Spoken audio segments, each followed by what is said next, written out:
We never know where life will lead us or what may hinder us along the way.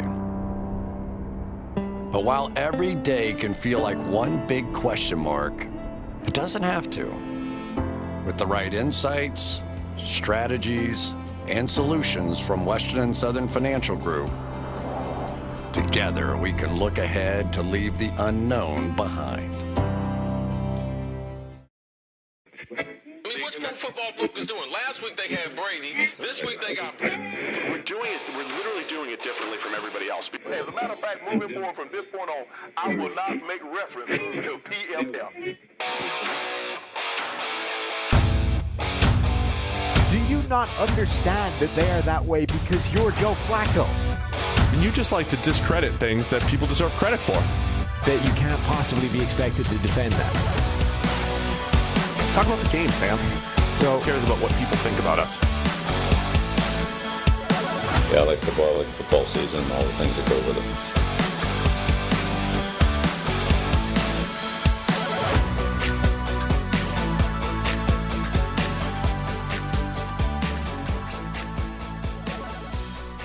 it. Welcome into the PFF NFL Podcast. Steve Palazzolo here with Sam Monson. We're back in studio, and it's good to be back. We're reviewing all things Super Bowl 56, another exciting game, Sam. Yeah, awesome game.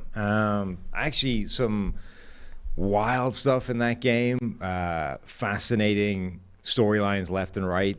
Both teams, the Bengals losing, obviously. Last time the city's going to be lit up orange. I know. I was thinking maybe they carry it into the offseason a little bit as a thank you to the Bengals.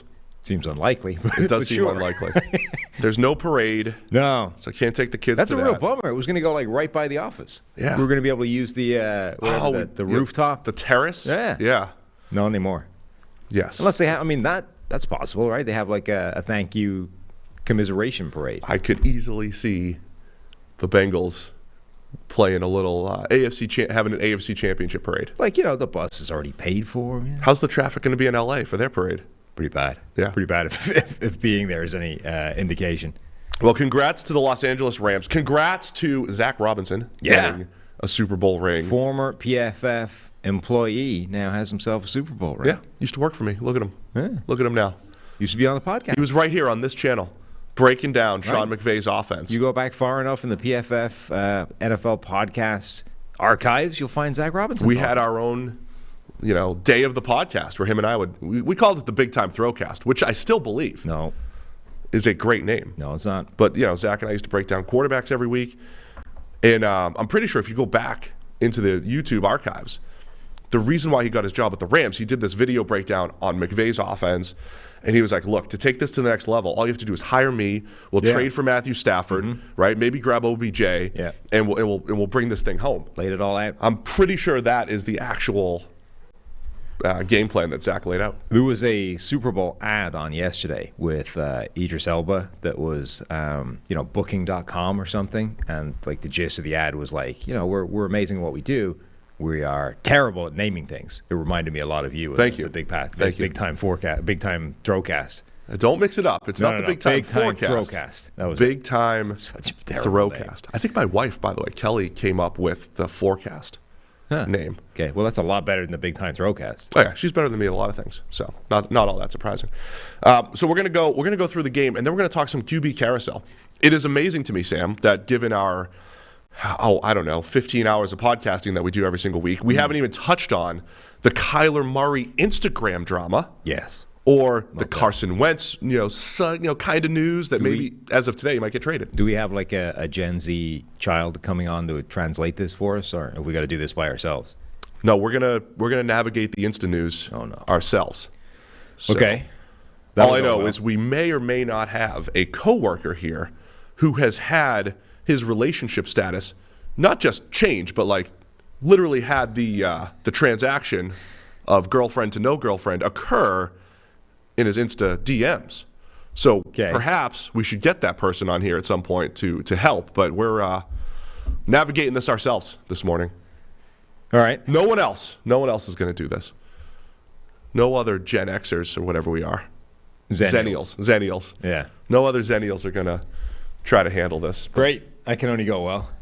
Well, I'm looking forward to it. Again, we appreciate everybody for tuning in all last week to our preview stuff. Don't forget, we did AFC and NFC offseason needs. Those are evergreen, Sam. That's what we call it in the industry. So those are always there. They're always there in live. And I don't know, where was it that somebody really summed it up? Was it in the comments on YouTube? No, the comments for the at PFF NFL Pod Twitter account basically, summed up the podcast in a nutshell.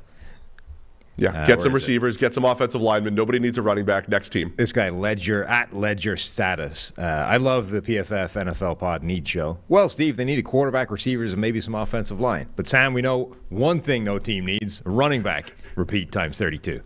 It's basically, it's pretty much nailed it. That's it. And then you just extend that out for, a couple hours. A lot of hours per conference. Mm-hmm. All right, let's get into the Super Bowl. We've got PFF NFL Daily. Did you put that up yet on YouTube, or is that coming up after this? It went up almost immediately. It's been up for great hours. All right, so we did our immediate reaction on YouTube. Audio's been up and everything, but we'll get into depth here. What are your high level thoughts? Rams 23, Bengals 20. High level coming out of this game. What are your takeaways? A lot of high-level thoughts. I'm really happy for a lot of people on the Rams. Obviously, Zach Robinson we talked about. It's awesome to see him get a ring, but Andrew Whitworth to get one at the end of his career, what I assume will literally be the end. I would imagine Whitworth, rides off into the sun now, even though he's still playing at a high level. Yeah. For him, what's the point in coming back? You know what I mean? Aaron Donald getting a ring, whether or not he comes back. And, wow, that was a bombshell to be dropping in the pregame. Like, hey, if the Rams win a Super Bowl, don't be surprised to see Aaron Donald retire. What? Excuse me? Aaron Donald, the best defensive player in the NFL, the best player in the NFL, will just walk away at the peak of his powers if they win a ring. Great to see him get one. I don't think it matters that much for him in terms of validation and, legacy and all those kinds of things, but just nice for the guy to get one like that. 3-time defensive player in the year. You could make an argument that he should be a 6-time defensive player of the year at this point. Just for him to get the personal validation of, hey, he got the thing that he was chasing the whole time. But if it's kind of like when like the Mannings might be buying an NFL team and they just kept making a lot of money, and at some point it's like, well, how many millions do you actually need? Well, if the goal is to eventually buy an NFL team, then you have to keep stacking up big contracts. Donald's goal, not his goal, but he's in the conversation with Lawrence Taylor. So if you're trying to separate Aaron Donald and Lawrence Taylor, at some point down the line, the ring matters, right? You're already going to be first ballot Hall of Famer and all that stuff. It does for a guy. It's at least going to come up, right? But I don't. And especially the way this happened, right? I don't even know. If you don't play quarterback, do rings really even impact a guy's legacy? I think it just adds to it. When these, he was great, but he didn't win anything. You still hear that about Joe Thomas. You still hear it, yeah. people still think that Joe Thomas is great. But if he was the left tackle on a Super Bowl winning team, it would change perception a little bit. I don't know. It comes up to be how much was it comes up as a sort of, hey, it's a missing thing in the guy's career. But it doesn't, I don't think it ever changes anybody's idea of how good the guy was. Nobody's saying Joe Thomas is a lesser player because he didn't win a Super Bowl ring. It's but look how little left tackle actually matters if the thing around you is a mess. Even Joe Thomas didn't win a Super Bowl ring. I honestly don't think for any position outside of quarterback it even changes anybody's analysis. And I'm not even sure it should for a quarterback, but it does. Anyway, yeah. It's a nice capper to everything that Aaron Donald's done. Yeah, and then obviously total validation for the Rams, for their entire approach to everything, whether or not you think they're all in for this season, quote unquote, whether or not you buy into this strategy of stars and scrubs that Eric has been talking about, just everything they've been doing, right? They're one of the teams out there. This is a copycat league. Everyone's doing things broadly the same. It's very cookie cutter how teams operate in the NFL these days. And there are a couple of teams out there that are doing things in a completely different way. And the Rams are one of those teams. And because of that, everybody hates things that aren't the same. Everyone hates something that's different. So people generally crapped all over the Rams strategy. And this is validation. It worked, right? The Eli Manning gif, right? The double finger. The Rams just did that to everybody. And if you hated what we did, screw you. It worked. We got a ring. And now it doesn't matter if it blows up tomorrow. The whole thing can implode. We got the ring we were chasing. We won. Yeah, I mean, the thing that I think is fun about the Rams' strategy is that it was calculated, and then, you know, again, coming into this, I thought, hey, it is somewhat validated, right? You got to the Super Bowl, and you got there with players who, you know, you needed. Like, you needed OBJ down the stretch, and you needed Stafford, obviously, to go on this playoff run, and Ramsey was a part of that and everything. So it was calculated, right? It's not like the Rams went at this without, like, there's the meme of Les Snead that turned into a mug, you know. F them picks. F them picks is the meme.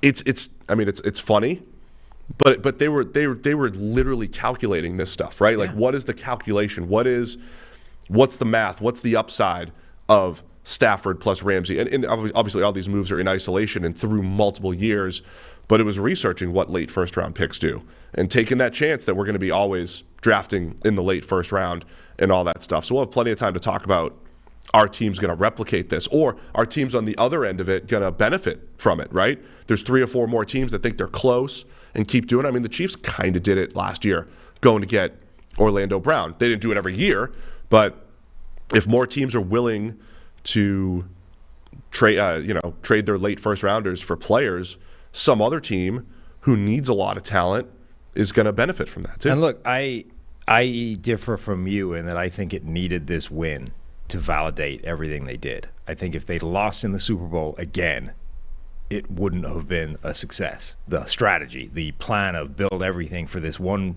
run at it, getting there isn't good enough. You got there before and it wasn't good enough, and now you very quickly realized that wasn't even going to function anymore, and you had to dump Jared Goff and make this giant move to go in a different direction. If they hadn't gotten it done this time, particularly the way that game unfolded, if they hadn't gotten it done again, I don't think it would have been a success. But they did, so it validates everything. And that, I think, is going to be a really interesting talking point. One, we're now going to get to see, okay, you got it done, you won, congratulations. Now, having won the ring, can you keep this thing even vaguely together? Or was this the all-in approach that everybody thought it was, where you get the ring and now the whole thing falls to pieces and you have to rebuild from scratch? Or can you actually keep this more or less on the rails, right? Can you keep an Aaron Donald around? Can you keep Sean McVay? That's another bombshell that came out, that he might walk away. I know. Everybody was teasing retirement all of a sudden. He kind of quashed that after the game. Was like, no, I'm here. But, you know, Whitworth presumably is going to retire. They've got a bunch of pieces hitting free agency. How much can they tie this team back together next year or rebuild it in an offseason to take another run at this? But that, I think, is a fascinating thing. And then, of course, the whole conversation, the analysis, the evaluation, the retrospective on Matthew Stafford generally is going to be a really interesting discussion, because, you know, Dan Orlovsky is going to be obnoxious today, because Dan Orlovsky believes that Matthew Stafford is the greatest quarterback to ever walk the earth. Because he saw him up close and personal, and Stafford did a lot of things Dan O couldn't do. Yes. And he's been on that the entirety of the way, right? And because Stafford now won a Super Bowl ring, it's like validation. He's going to be doing dances. He's going to be like running around the studio. People will forget that he had Carson Wentz as a top 7 quarterback, hands MVP, down. MVP. Yeah, well, you'll forget about that. Sure. But anyway, so it was interesting because I know that's coming this morning, right? And I'm sure there's a bunch of people I've already muted in my mentions, you know, telling me about it right now. I went and listened to our daily podcast reacting to the Matthew Stafford trade from a year ago. More than a year ago now, to find out what we said. Like, how off were we, right, based off the fact that Stafford just won a Super Bowl ring. What did we do? We actually didn't. It was measured. It was reasonable. It was like, you asked me the question, how much better did the Rams get with Stafford? And my immediate words were, we don't know. Nobody knows. But we're going to find out, right? And the Rams obviously thought that they get a huge amount better, which is why they made this big move. But what's really fascinating, I think, is that it did kind of split the difference in everybody's opinion. Or, you know, there were the Dano people that were like, oh, strap in, boys. We're going to get something special. We're going to see Matthew Stafford as the greatest quarterback to ever live. The Rams are going to roll. They're going to be completely unstoppable. We might as well just hand them the Lombardi now. And then there were the other people that were like, Stafford is no better than Jared Goff. This is a sideways move that just cost him a ton of money. The answer ended up being like almost exactly down the middle, which is Stafford was a significant upgrade over Jared Goff, even a significant upgrade over 2018 Jared Goff. And I think you saw that in both those Super Bowls. There were throws that were there for Jared Goff in 2018 that he didn't hit in that game that Stafford hit in this game, right? The dagger to Cooper Kupp late in that game, the dig, threaded that through a window of defenders.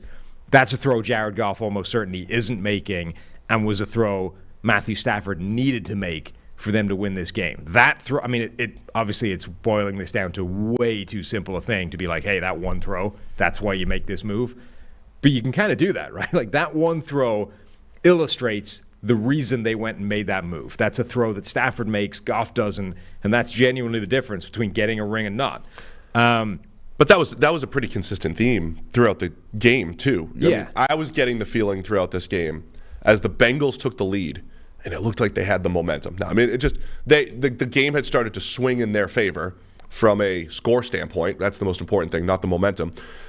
So the Bengals have the lead, and then Stafford gets a little banged up. OBJ's already out, but the Bengals offense hit this lull. And as the Bengals offense hit this lull and Burrow's getting sacked every single drive, sometimes multiple times, it was like, man, this is going to be Stafford. I think I said it to you with like 7 minutes left to it. It's going to be another Stafford fourth quarter comeback, right? And that was the consistent theme throughout this season. I mean, he had this element with the Lions. When you put the ball in Stafford's hands, doesn't mean you always come through, but you have the ability, right? He had the ability to hit those tight window throws, to stretch the field in different places. He also got smart and stopped throwing to guys like Ben Skoranek and threw to Cooper Kupp, who even if he was covered. That was the difference, though. Right, but so just to kind of put a bow on the Stafford thing for the season, he's going to end up, once the Super Bowl grade is in there, with an overall PFF grade of about 85. About 85. So go back and get my prediction. Nailed it. Yeah, which is slightly better than anything he's done in Detroit. I think his career high before this was 82. Yep.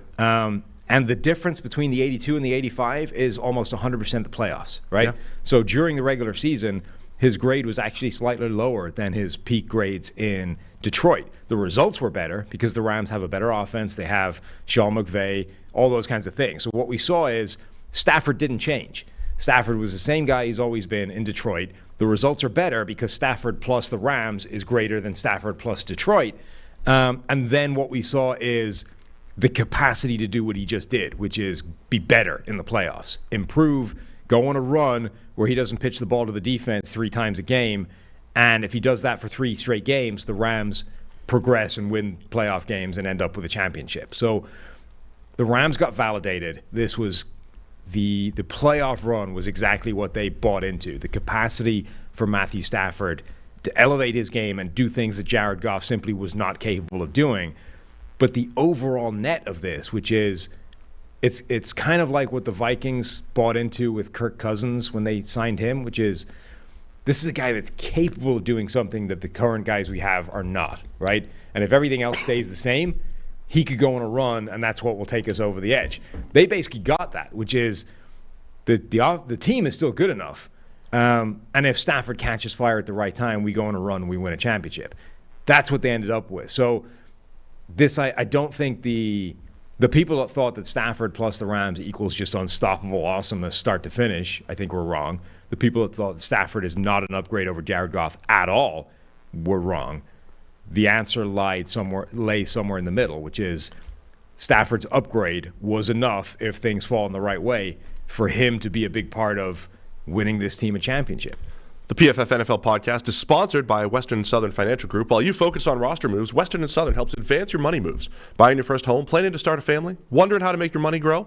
Well, Western and Southern's playbook of life insurance, investment, and retirement solutions helps you rest assured on game day. Team up to understand needs and address goals with a game plan built just for you. Get started at westernsouthern.com/PFF. Yeah, so I do want to get to the actual game in a minute, but the Stafford thing reminds me of, if we can think back that far, early last decade, right? The high-level narrative of what do you need at the quarterback position? Well, you need a guy who's capable. right? You need a guy who's capable of catching fire, which you just laid out, because Eli Manning had done it twice and Joe Flacco did it once. And then we hit this stretch where Tom Brady was in the Super Bowl every other year. And one of the years that he wasn't in, Patrick Mahomes and the Chiefs win it. So we got into this elite quarterback territory. And since 2009, Breeze has one, Aaron Rodgers has one, Eli has that run, Flacco has that run, but Russell Wilson has one, right? And, we had the 1 year of Denver and the crazy defense, the 1 year of Foles. But overall, we've gotten into this elite quarterback deal. But again, now I'm going to circle back to this idea of what's the future? Now that Tom Brady's not going to be in every other Super Bowl, you're going to see more. Are we going to see more Matthew Stafford-like runs, right?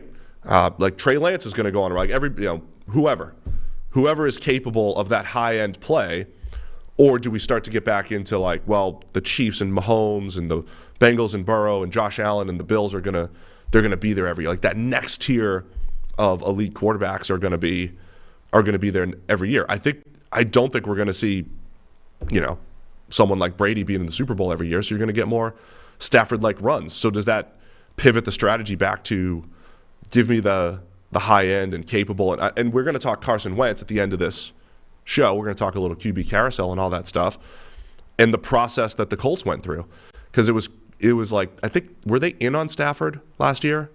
Kind of in on Stafford, and then kind of settled for Carson Wentz. But the thought process was the same. Well, they had nobody, though. They weren't just upgrading. They had nobody, and they needed someone, and they needed someone capable, and obviously it didn't pay off. But teams have to make those kind of moves. We'll break that down later. Let's get into the game. You want to do this how the newspapers do it? You start at the end of the game and work backwards?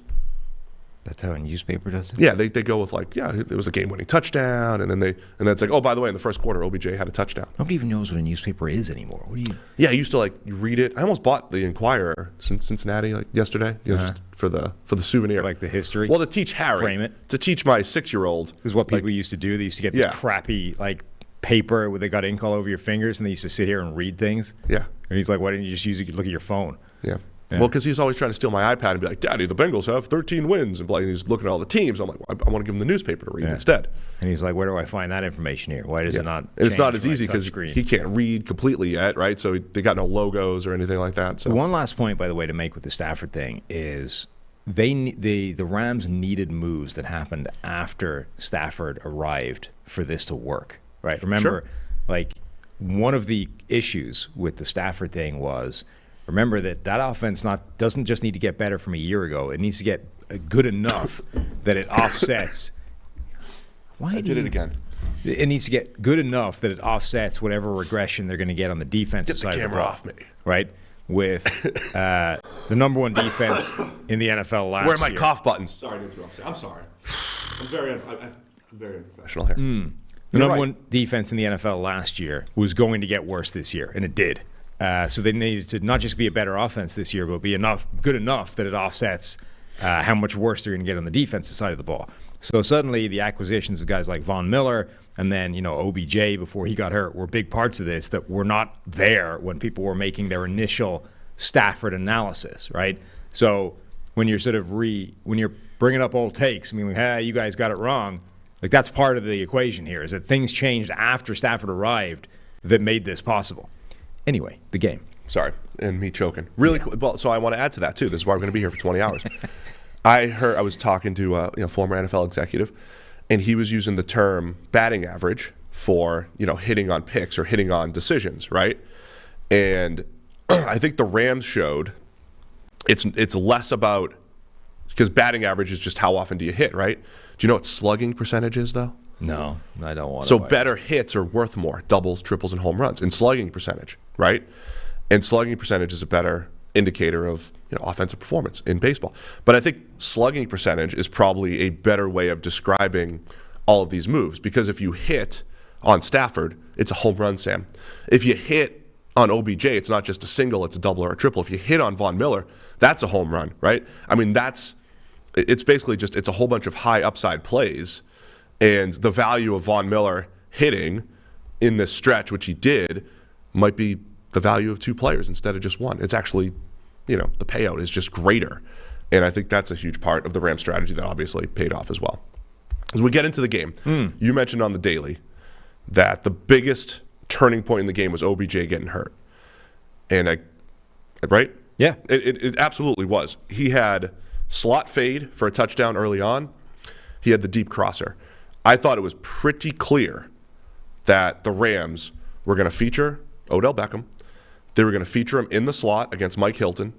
And Hilton's, he's a solid player. He's better. Mike Hilton is a good in and around the line of scrimmage player for the most part. He can tackle, he can blitz, he can play the run, short area coverage. But Mike Hilton's not like your shut down nickel corner. He's not Chris Harris.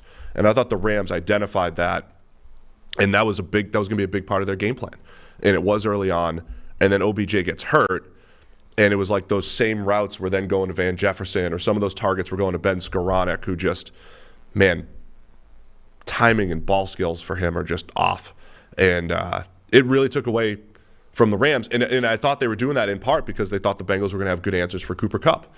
So Cooper Kupp was, I don't want to say non-existent, but he wasn't a huge part of the offense until the final drive, because it was going to be an OBJ game.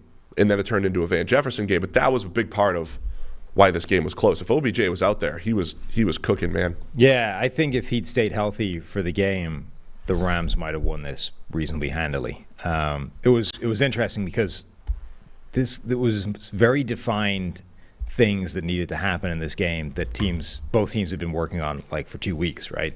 One was, how the hell do you stop Aaron Donald from single-handedly wrecking the game? And two was Cooper Kupp on the Rams offense we need to figure a way of taking that away. So you could see all the things they were doing to try and neutralize Donald. They also had a pretty good plan to slow up Cooper Kupp, and that was fine. But the Rams have an answer or an alternative to when teams have figured out how to slow down Kupp, which is that's when OBJ has to win one-on-one and we get him the ball. And as soon as he went down, you started to see the fragility of this approach of stars and scrubs, which is one of the reasons this has been working for the Rams, is that they've been very, very, I hesitate to use the word lucky, but they've avoided injuries at a weird rate. Now, I know Robert Woods went down, but they did that at the exact time they brought in OBJ, right? So they kind of, let's call that one a wash, or at least they had a contingency there. But the whole point of this is we've concentrated all the resources in like 5 guys, and if one of those 5 guys goes down, we are boned because there's no backup plan there, right? If Donald isn't there, everything changes. If Cooper Kupp isn't there, everything changes. If Jalen Ramsey isn't there, everything changes. And that hasn't happened for them at all in the last couple of years. They've been incredibly healthy. And maybe there's something they're doing there, right? In terms of sports science and load management and injury risk and all those kinds of things. We have no idea about that. But the point is that hadn't hit yet. And then all of a sudden in the biggest game in the season, bam, ACL gone immediately. Everything changes. Now, the things the Bengals are doing to take away Cooper Kupp are still working. Cooper Kupp is still not a factor. And all of a sudden, instead of OBJ winning one-on-one in those advantageous matchups, now you've got to find someone else to win, whether it's Van Jefferson, whether it's Skoranek, whoever. Don't forget, Tyler Higbee was out. Right. As well. I mean, so all of a sudden, your second and third options were out. Right. So all of a sudden, you're down to these guys that simply are not productive at the moment. And, the people were kind of railing against the description of the Rams are out of weapons because you've got Van Jefferson, who was a high pick, right? They've spent there's investment in some of these players, but they're simply not good enough yet. Like, these guys are not capable of winning one-on-one on the outside in the way that OBJ or Robert Woods are. And that changed everything. All of a sudden, the Rams offense is simply no longer moving the ball. They can't run the ball. They, for some reason, persist in trying. They're running into a brick wall every time, and nobody's winning anymore. And that looked like it was going to change how this game was going to go. If OBJ had been there the whole game, I think the Rams win and cover. Without OBJ, it looked for the majority of the game like Cincinnati has this one now. I think the stars and scrubs thing is maybe a little extreme, though, because remember the second part of the strategy, and I'm sure I said this on the daily last year when we broke down the Stafford trade. The second piece of this is the question, can the Rams continue to hit on their mid-round picks? right? I mean, they didn't draft Cooper Kupp thinking he's going to be our star receiver to go with our star Aaron Donald and our star Jalen Ramsey, right? I mean, Cooper Kupp has become a star, and I mean, this thing, arguably the best wide receiver season of all time. If you talk about statistics, first team All-Pro, his playoff run, he had the most catches in a playoff run, all that stuff, right? Game winner in the Super Bowl. I mean, it's incredible.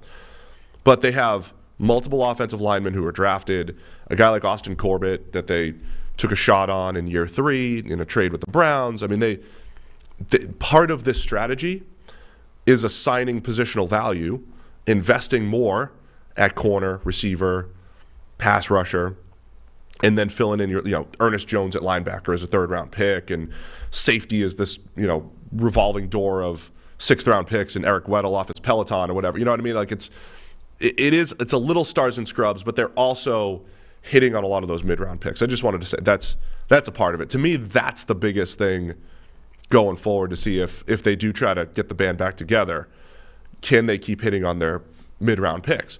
Because that's the reason why Seattle never became a dynasty. Right? Seattle never became a dynasty because they couldn't replicate Richard Sherman in the 5th round and Cam Chancellor in the 4th round and all of the things that they hit on from 2010 through 13 or whatever that time period was, Bobby Wagner in the 2nd round. They couldn't replicate that. That's going to be, I think, the key going forward for the Rams. As far as this game goes, let's just stick with Rams on offense. Bengals did a really good job defensively. I thought the Bengals linebackers, Jermaine Pratt, Logan Wilson, they did a really nice job. I thought Wilson was fantastic. He was everywhere. I mean, they were shooting gaps. They were taking the Rams out.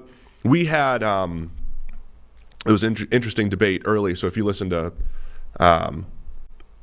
Deontay Lee was debating Eric Eager in one of our side chats, and Deontay, who's a football coach and certainly sees the game differently than say Eric would. Eric's coming, through the angle that, okay, there's a whole bunch of wasted first down runs, right? And we even talked about that too. You don't want to slam your head into a brick wall too much.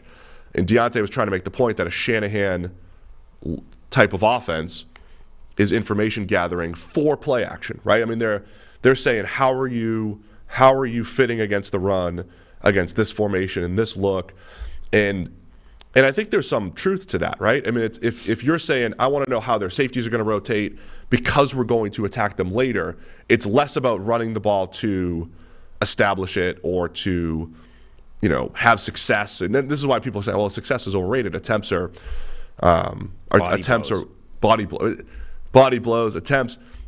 But if you do have a good play caller who is gathering information and saying, here's how the linebackers are playing this, here's how the safeties are playing this, then you know which play actions to call. Then you know that the other side, the priority calls that made it to the broadcast that McVay had, where you're attacking there. I think that was an interesting element to the discussion because certainly, there was a point in the game where the Rams were averaging 1.3 yards per attempt and Stafford was the leading rusher, and they were averaging 12 yards per attempt on through the air, and it felt like a bunch of wasted plays.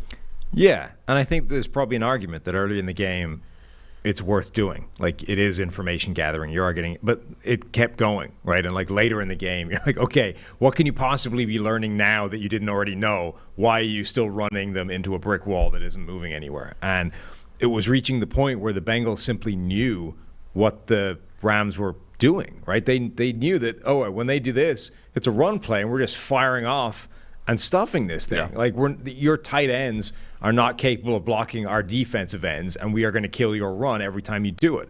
So I think you can make the case that early in the game, the Rams were running the ball, and it didn't really matter if they were having success there because they could have been gleaning information to use later in the game. Later in the game, they were still running the ball with no success. And at this point, now you are just banging your head against a brick wall.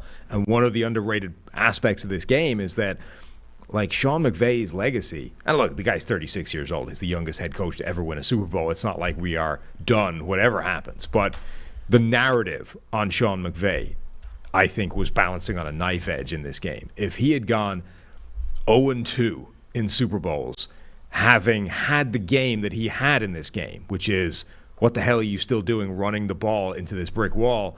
This is a bad head coaching performance. After the last one, which was a bad head coaching performance with zero adjustments, we would have started to hear a lot of negative about Sean McVay. At the same time, though, your narrative, not yours, but like a lot of the stuff we've talked about with McVay is once you hit weeks 12, 13, and 14, the NFL adjusts to him, and he's never had that counterpunch, and it looked like that was going to happen again. That's what I'm saying. This year. So, but he got past that already. Like they got to the Super Bowl. They did change their offense this year. It was a Stafford-driven offense instead of a Goff-driven offense. It was far less under center, play action, bootleg. It was a lot more Stafford, in empty and things that he did well.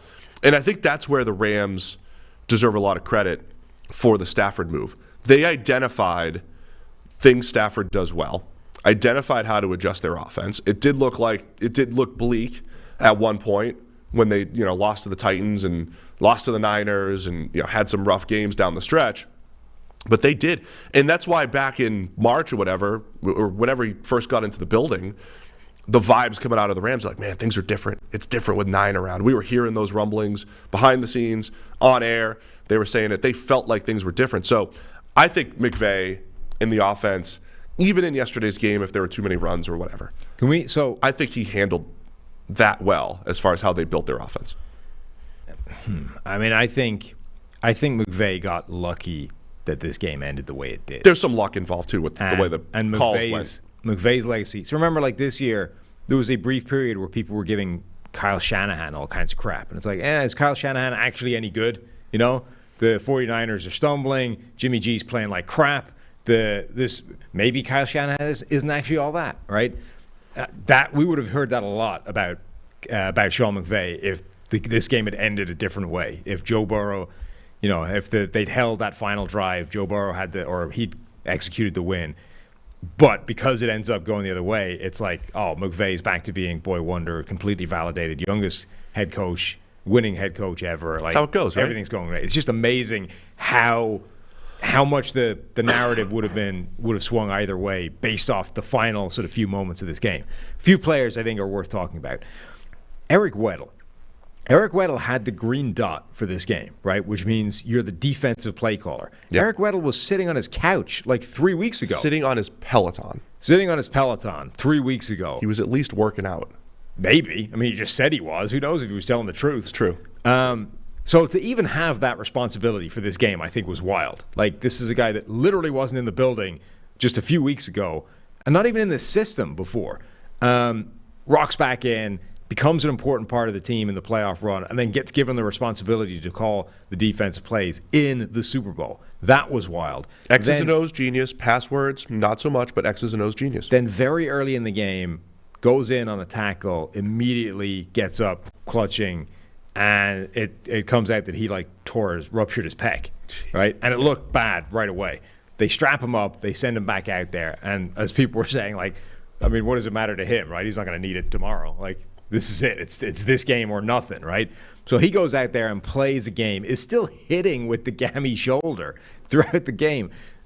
Just insane performance from him to actually play an entire game essentially with a ruptured pec, strapped up with a brace, and just go out there and play the majority of a Super Bowl like that is phenomenal. It was incredible, and he got a little chippy after the game, calling out Tom Telesco, the Chargers GM, who obviously at one point moved on from Weddle and thought that he was done. And here's Weddle straight off his couch, C.J. Anderson style for the Rams, and right into the Super Bowl. He's if he'd just gone out there, played well, was the defensive play caller, it would have been a pretty incredible story coming off the couch a few weeks ago. To do it while injuring yourself in such a way that it would normally shut a guy down, not just for that game, but for the year, a year, is nuts. I mean, that's one of the most incredible stories out there, and it's just like a sidebar to this whole Super Bowl thing. Yeah, all-decade safety, by the way. He finishes with a 90-plus run defense grade in his 4 games down the stretch here.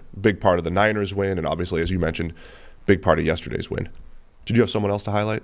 There's a bunch. We talked Logan Wilson already. I thought had a really good game. Jermaine Pratt, both of those guys. Jesse Bates continued to make big plays in the playoffs. I think he's sort of holding his hand up in terms of, hey, pay me. We've done this dance long enough. I'm here making big plays. Let's start giving me the bag. Did you see the NFL was having some fun with Eli Apple? A lot of people were having some fun with Eli Apple. Yeah. Eli Apple, he trash talked 2 weeks ago. He came out before the game being like, I want to cover I want to cover Cooper Kupp. Put me on him, coach. That's like, look, come on. Have a little bit of self-awareness here, Eli. You are not a good cornerback. I was waiting for you. You're Eli Apple. And that was going to replace the Joe Flacco, maybe. Yeah. You're Eli Apple. You're not a good corner, Eli. You've never really been a good corner. You can't catch. You can't really cover either. And these are two pretty important parts of playing cornerback in the NFL. You got given the responsibility to cover Cooper Kupp, at one occasion in the game, and you were 10 yards away from him. He scored a touchdown. Now, okay, sure, it's play action, and there are things to be aware of. But here's your job. This is what you're asking for here, and you're nowhere. Come on, just that. So that was bad, and yet my favorite thing was Vernon Hargreaves getting himself I couldn't believe a 15-yard penalty despite not even playing. I thought it was a fan at first. Only Vernon Hargreaves, I think, could come into the Super Bowl with a grade under 50 and have it get worse despite not suiting up. I've never been more wrong on a player than Vernon Hargreaves. Never been more wrong. He was so good at Florida. He was good at Florida when he was young. And he could play zone, he could play man, movement skills were great. The only question about Hargreaves seemed like size. And then he showed up to the combine jacked, rocked up. And that should have been the warning, right? It's like, this is not the body type you played football with at Florida. He was 5'10", 205 or something like that with Tristan Wirf's thighs. And now he's not as big anymore. But yeah, he has played multiple roles, multiple schemes, multiple teams, and just never really played football well in the NFL. Yeah.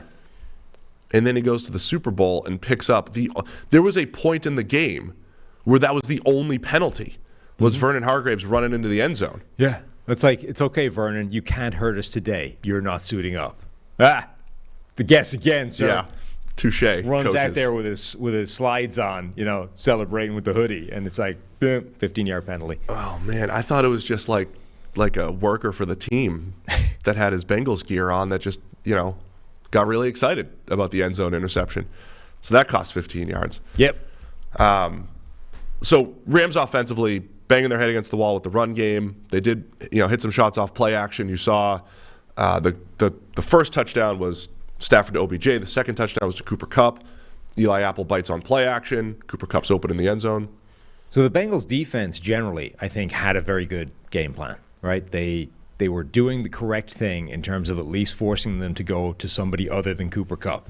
And okay, when OBJ was there, it might not have been enough because they had another guy to go to, and OBJ is beating guys like Mike Hilton one-on-one, and that's probably enough for this Rams offense to keep putting up some points and put some distance between them. But as soon as that changed and OBJ goes down, all of a sudden the Cincinnati defense, which on paper is the weakest unit in this game, they were ranked 20th overall in PFF grade or whatever. They'd been better in money downs, but that was the weakest link of this game, the Bengals defense. It was going to hold as soon as OBJ goes down. And all of a sudden, the Bengals get a huge break of a play when T. Higgins mugs Jalen Ramsey and gets a monster touchdown. And now, momentum swung their way. This is a totally different game. You can't say momentum. Oh, I'm saying it. Totally different game now. At that point, it's when OBJ goes down, the game felt different. You're going in, the Rams have this in control on the scoreboard, and you're this doesn't, Cincinnati feels fine. This is actually a decent situation for them. Okay, they're down, but the Rams aren't going to be putting up points for the rest of this game in a big way. If the Bengals get something going, they're in business. They get the deep touchdown, which was an egregious no call in a game that was, again, certainly for the first half, they weren't calling anything. Egregious no call not to flag Higgins for literally grabbing hold of Jalen Ramsey's face mask and tossing him to the side as the ball arrived. And then right off the back of that, they get a Stafford interception off the hand of Skoranek, and boom, totally different ball game. Yeah, and that was, oh man, back-to-back plays, right? Those was the first two plays of the second half. And it's funny, when we were predicting the game flow of, there's going to be a lot of early runs and all that stuff, and as you watch this game flow, it actually made sense with how the teams had played at times in recent weeks, right? The Rams would get up early. They had been doing this a lot. Their script was good. They had a good game plan, but that's what happened to the Bengals against the Chiefs, right? And then they adjusted, and it felt like, okay, this actually makes sense, right? The Rams are good early. Do they have the counter punch? Because the Bengals have shown that they can, do a better job as the game goes on defensively, and you started to get that. And then you have the 75-yarder, and then the interception, as you said. It's like, all right, this is the Bengals game. But that was where the Bengals they had 3 or 4 drives where they were leading, right? Maybe more. A bunch of drives where they were leading, and they had a chance to make it a 2-possession game, and they could not score. The Bengals could not score. And that was where the Rams defense and can you take away the 75-yarder, which was fluky. You take that away. The Bengals have 145 net passing yards on 39 dropbacks. That's 3.7 yards per attempt. This is the underrated part of this game. If T. Higgins doesn't grab Jalen Ramsey by the face mask, throw him out of the way, catch the ball, and then run away from him, 3.7 yards per attempt. That's less than they averaged on the ground, the Bengals. Yeah, I mean, and that's how dominant this Rams defense was. So coming into this game, I can't remember. We talked about this game doing like nothing else for like a week, right? So I can't even remember where I was saying this, but I had come to the conclusion before the game that I thought this was going to be a pretty low-scoring, relatively ugly game. We might end up with like 24-17 or something as the final score. And that's actually what ended up happening. Like the Bengals offense had spent 2 weeks trying to figure out how to stop Aaron Donald. And Chris on the broadcast, I thought, was doing a really good job of explaining how they were doing it. Yes. Turning the center in his direction, and then the counter that the Rams defense was coming up with to take advantage of the fact that they were trying to do that. And this is why it's not an easy thing to take away Donald, because the solution to it is what they were doing, which is to try and move the center in his direction every single snap, which changes everything about the blocking scheme on that play. So every single time Donald is lining up on the field, his presence is altering how you would ordinarily call a play, which is incredible impact to be having, whether or not you're getting pressure on the play. So the Bengals had spent 2 weeks trying to game plan this, and it was working-ish, but it was having that kind of effect, and it was stopping what they were doing. And then as soon as OBJ goes down, like now the Rams offense isn't going to have production either, and this is this grind of a game. And I think for the second year in a row, the Super Bowl has essentially been determined by one team didn't have a viable offensive line, and that's the game. Like you cannot function. And Joe Burrow, he's not going to have a particularly good grade. There was a lot of just, you've got no shot. The ball's coming out of his hand incredibly fast. For a big period of the game, it was under 2 seconds, which is faster than Ben Roethlisberger this season. That lightning quick time. It ended up being 2.4 overall average time to throw. But they just there's just such a small margin for error in terms of a functioning passing offense when that is the reality of what you're dealing with. Like if this ball is not out in 2.2 seconds, we're dead. I mean, and that was how they were playing against the Chiefs too, right? I mean, the Chiefs early on, Burrow's getting rid of the ball super fast, and that's not. He likes to hold. There's a reason why he's taking all the sacks. We've talked about it a million times, right? It is not just the offensive line. When the offensive line, they're going to have a pass blocking grade probably in the 20s. It is. They lost badly up front, but again, the conversion of pressure to sacks is also dependent on the quarterback and the coverage and all that stuff. Burrow likes to hold the ball a little bit longer, and he likes to wait for that deeper play. The Bengals were kind of taken out of their game against the Chiefs. I know they beat the Chiefs, but they were taken out of their game because Burrow was getting rid of the ball so quickly. I was surprised. Were you surprised they didn't run as many screens here? We talked about the screen game. How many did they end up running? I didn't even. We were deep in the game, and I was like, I don't think I've seen a screen. It's interesting because we've had a few of these Super Bowls, right, where like Tom Brady has gone up against the Giants' defensive front. And we always talk about the 40% pressure mark and all that stuff. You know how many screens they ran in the game? One. Yeah. That was amazing to me because one of the things I think they should have done heading into that game to try and neutralize Donald and Von Miller in that pass rush was throw screens in behind them. Like dump the ball over those guys' head, to Joe Mixon. A, the Rams have not been particularly good against screens, period, this year. B, they're going to be in your face every single play. And C, it might actually have a greater than normal success because, like, those guys, it's not going to be unusual to the defensive line to be in Joe Burrow's face in 1.5 seconds, right? Yeah. Normally, when you, like, pitch a defensive lineman loose on a screen, they immediately sort of go, hang on, this is not right, something's up, look for the screen. If you're Donald and you're all of a sudden in Joe Burrow's face in like 1.5 seconds, you're not thinking it's weird. It's just right, this is what happens. That is familiar territory. Right. So I'm amazed that they weren't using that as a significant part of the offense. And yeah, they ran one screen. And I'm pretty sure that was a wide receiver screen. We've said before the way Tyreek Hill just looks faster than everybody never doesn't amaze me on the football field. I cannot believe how often Aaron Donald just wins quickly.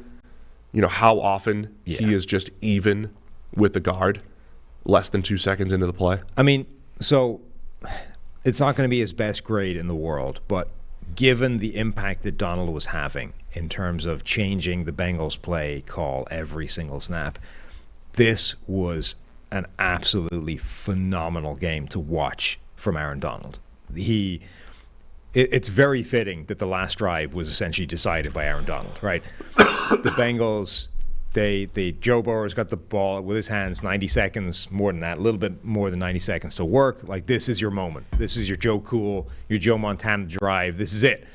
But you're now in a situation where, like, the Rams can pin their ears back. They know what you have to do, and they're coming after you. And that's where all these things, you can neutralize Donald, but at some point he knows what you're doing, and you just have to block him, and that's when he becomes unstoppable.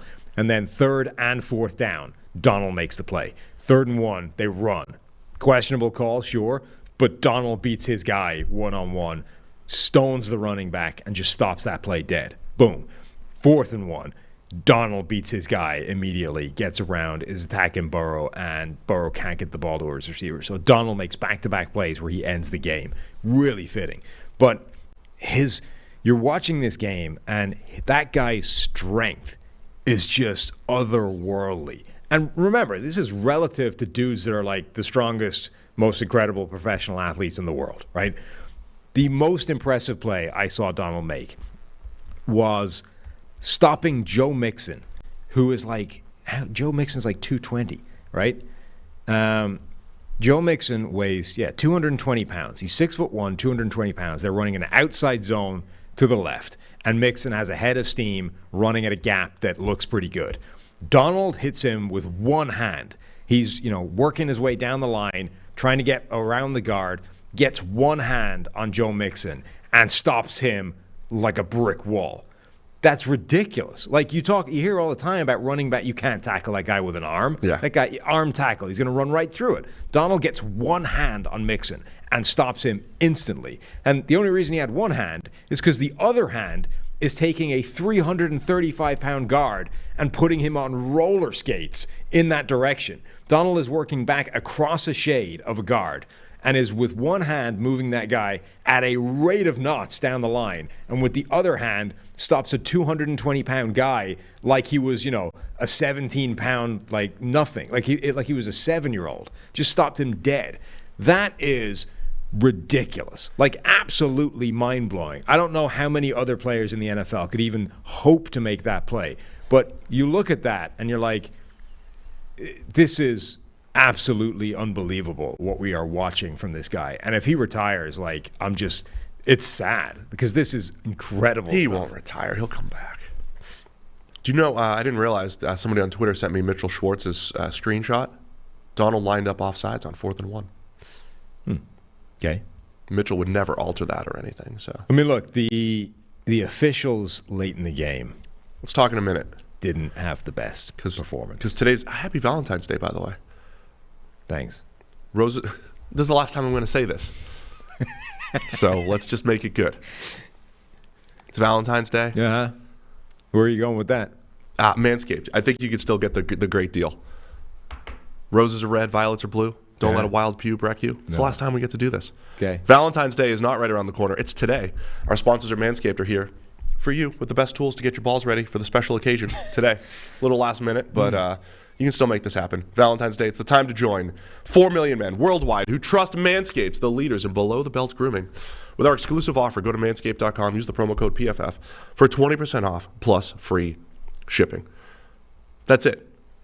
You missed yesterday. You missed National Shave Your Balls Day. That's February 13th. You don't know if I missed it or not. What? It's over. Maybe I was all too aware of National Shave Your Balls Day. And you've already got the Performance Package 4.0. They have made the lawnmower absolutely incredible.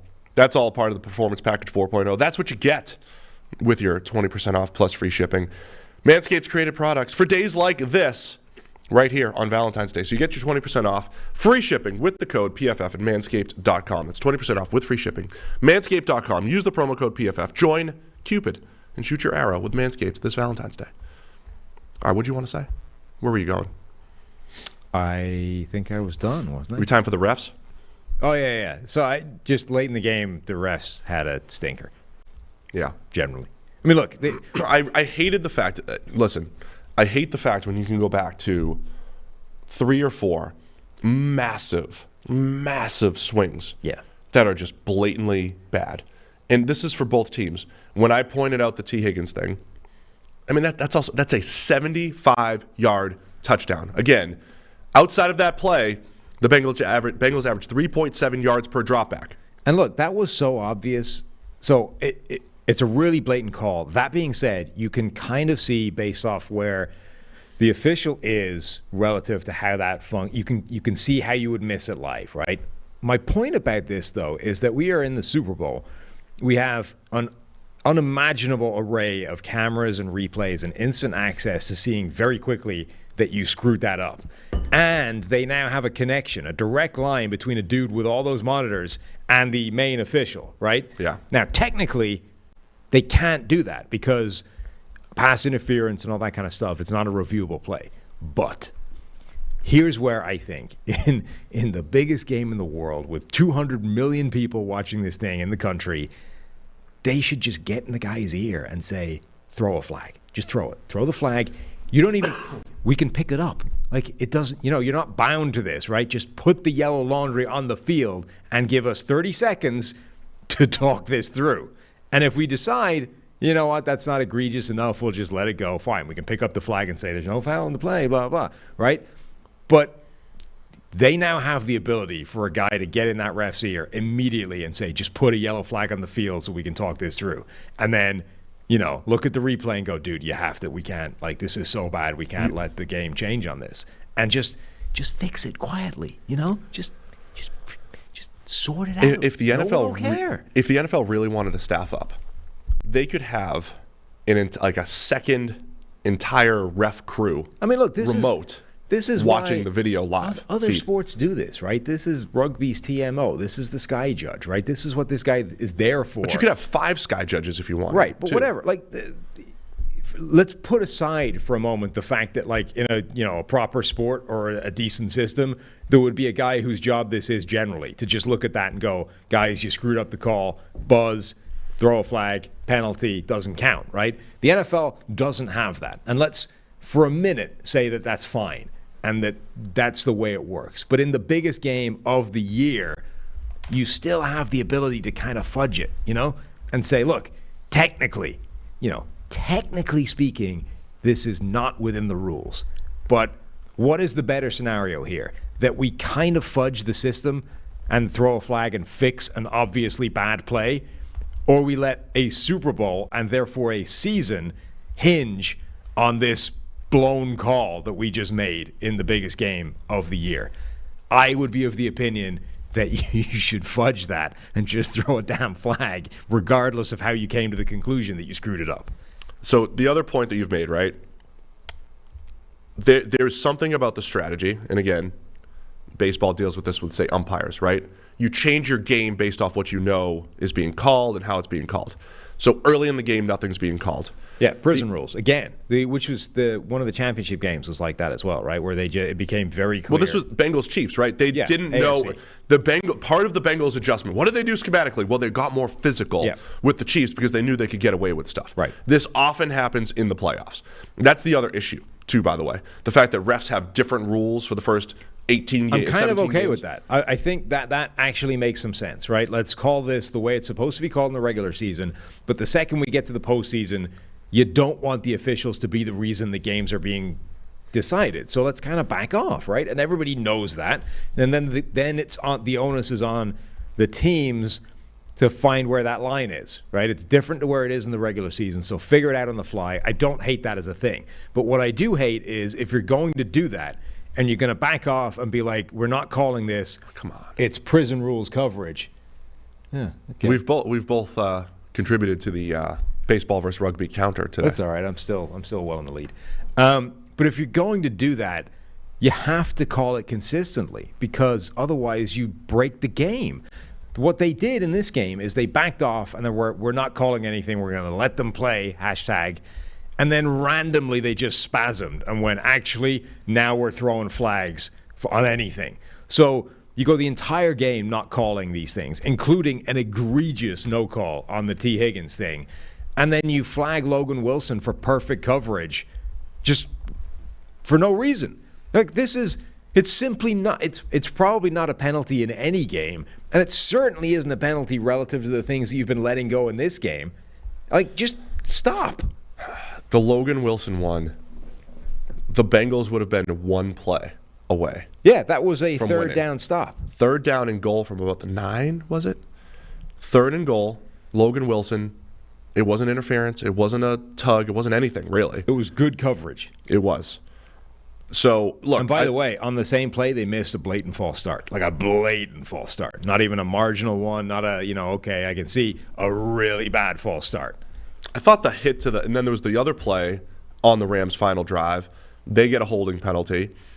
And then they throw a touchdown. Cooper Kupp gets laid out in the end zone. They call that unnecessary roughness. It looked bad. I mean, that's another one where I think the unnecessary roughness, just the worse it looks, the more they call it. I thought that was a clean hit. Wasn't it? Pretty clean? Maybe. I'm not sure. I didn't see that hit enough to really dive into the. That's the only thing. I'm so mad about the Logan Wilson call. I know. I mean, I just don't want to see. Look, bad calls happen, and if there's consistency, and you see a lot of NFL players talking about this too. If there's consistency, if you know you can get away with a little tug of the jersey, if you know you can get away with this and that, it alters strategy. It alters how you cover. It alters your play calling. You might call more man coverage because you can get away with stuff. Especially with OBJ out. I mean, the Bengals could alter their strategy. We mentioned there was a point early in the second half where the only penalty was Vernon Hargreaves jumping on the field. And then the second penalty was Isaiah Prince with a late hit or something. And then the flags came out down the stretch. Some of them were legit. Of course, you have to throw flags when there's actual penalties, but the Logan Wilson one. So I think as far as like drastic game-changing penalties, it was pretty close. I mean, you're talking a 75-yard touchdown the Bengals didn't earn, and you're talking the Rams going from being one play away from losing the Super Bowl to having first and goal. And then they picked up another penalty on a pass interference on Cooper Kupp. That was real. I mean, that was fine. He got tugged or whatever. So I just don't like when the game gets altered like that. Yeah, and I don't like the argument either that it evens out, right? Big play for the Bengals, big play against the Bengals. Let's call it a wash and move on. I mean, sure, but how about neither of those are a problem? There's no reason that the officials should be that involved in the game that we are even talking about those plays. They screwed both those up, and neither needed to happen. And in particular, the way they were calling that game, it altered things, and it became a factor when it shouldn't have been. Yeah. I thought the Bengals, too, so on their game-winning drive, they made some adjustments because they were running their wide zone stuff a lot, and that was not going anywhere either outside of a couple runs. They started to run more up the middle, run more duo stuff. I thought they did a really nice job there. Chris kept highlighting A'Shawn Robinson, who's always been, from a run defense standpoint, he's always had the potential and the size and power. He's been a little up and down as far as actual performance, but he was good this year. He was excellent in this game, in the run game and all that stuff. But the Bengals had to run the ball. So just like trying to explain away the Rams running into a brick wall that was the Bengals' run defense, the Bengals had to run the ball because if they don't, Burrow's getting sacked like 20 times, right? didn't you have to do that? As much as you want to put the ball in Burrow's hands, you couldn't do that against this Rams pass rush. By the way, Von Miller's going to end up with an incredible grade as well, because he was winning up front as often as Donald, if not more. So Bengals, game plan-wise, what else could they have done? Yeah, the Bengals, they were overmatched. I think they did a good job on both sides of the ball, in my opinion, from a schematic point of view, to neutralize or overcome where they were overmatched. Like they were underdogs in this game for a reason. The Rams are a better team, top to bottom. They have a better regular season record. They should have won this game. So I think the Bengals did a good job of trying to offset that with what they were calling on both sides of the ball. And they were running the ball, sure, but it wasn't as ineffective as the Rams offense, and they had a much greater incentive to do it because Joe Burrow was about to get killed if they didn't. Burrow was sacked, 7 times? It looked for a while like, and it may have ended up this way if they'd extended that final drive, but like he could have had a second game where he won with 9 sacks, which has never happened before, you know? It was insane. Like he was under pressure a ton, and they were like mitigating it with the quick passing and all these and turning everything towards Donald. And Burrow didn't play that badly under pressure. But at some point, like this is the thing we've been talking about for a while, it's too hard to do that every week. And yeah, they only needed one more game, and we saw how close they were to achieving it one last time. But you simply can't perform like that every week. It is too hard to have sustained success in the NFL if you are under that volume of pressure.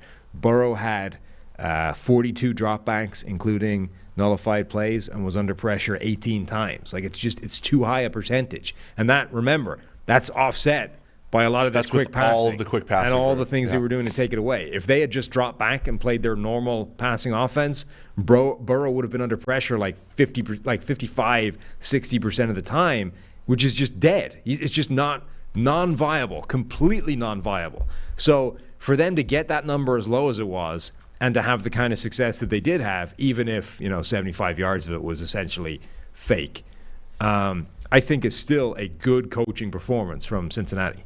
Yeah, I mean, and then a lot of that the pressure came in the second half, and it came after the Rams made an adjustment. And I mean, that was the key to the game. Again, I thought Chris did a really good job laying that out. I didn't give Chris credit last night. I said NBC's doing a really good job with this instead of Chris. I thought Chris did a really good job. And Fred and everybody that was involved there. Maybe it was Al. Maybe Al was telling them. Like as soon as they went to a break, hey, Chris, like this is what's happening. This might be Al's last Super Bowl. No. Last for NBC anyway. But like Al's not going anywhere. Think he's going to get traded for the Rabbit again, back to ESPN? For the Rabbit, yeah. What was that? Harvey the Rabbit or something? I forget. Apparently he's mad at it. He doesn't like that story. He doesn't? I don't think so. Oh. I don't think he likes it out there that he got traded thought it was for a rabbit. Cartoon rabbit. I thought it was a fair trade. 11 out of 22 dropbacks in the second half. Joe Burrow got pressured. Yeah. 6 sacks. It really is. It's like last year where you simply can't perform at this level. And now I think the Bengals have a really hard task to make sure that Joe Burrow doesn't get Dan Marino'd, which is, incredible year 2. Dan Marino goes to the Super Bowl, has that 5,000-yard season in 1984, which is just like numbers you can't even fathom at that time. And everyone's like, oh, Dan Marino is going to be in the next 10 Super Bowls, and we're going to see this, incredible. Dan Marino never got back. Never. And the dude played a long time and never got to the game again. And Joe Burrow is now in a conference with Justin Herbert and Patrick Mahomes and Josh Allen and all these other devastating AFC quarterbacks. And the Bengals overachieved this year. They were not supposed to be where they got to. And that offensive line is a hot, steaming pile of garbage. So all of a sudden, said nicely, they need to do what the Chargers did last year, which is recognize that they overachieved relative to what was supposed to happen, that Burrow's play under pressure was remarkable but unsustainable. And they need to just attack that offensive line. Their first-round draft pick, free agency, trades, whatever they need to do, there are probably 4 players on that line that need to be upgraded. Certainly I think 2 or 3. I think the Bengals are fully aware that this offseason, look, I mean, they made the right move getting Jamar Chase. By the way, that catch that he had on Jalen Ramsey early on was incredible. Yeah. I found it compelling that the Bengals were not afraid of Jalen Ramsey at all. No. They threw the ball deep with Jamar Chase, with T. Higgins. It paid off. They threw to Higgins in the end zone. People sent me the screenshot of Ramsey with a little jersey tug on Higgins there. He almost had an interception, but they weren't afraid of Ramsey either. The key play early on, too, 4th and 1, that was Jalen Ramsey getting targeted. So remember, the Bengals are near midfield. They go for the 4th and 1. Ernest Jones, the linebacker, broke it up. But again, Chris showed he was just running to the flat. They were attacking Ramsey on that play, too. Might have had it open. Ernest Jones just tips it away on the way. That was a kind of a big play, too, because the Rams got the short field. That was one of those right move by a few percentage points to go for the 4th and 1.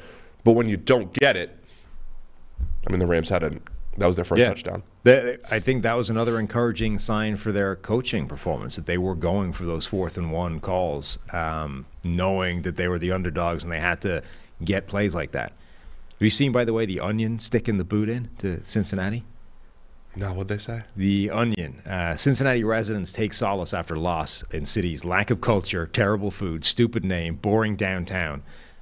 Quote, who cares about a little trophy when you've got high crime, 0 distinctive features, mediocre walkability, says citizens. Harsh. Wow. Harsh for the Onion. The biggest winner here is CJ Uzomah, who does not have to take a Skyline chili bath. When that came up, my initial thought was, better that than eating it.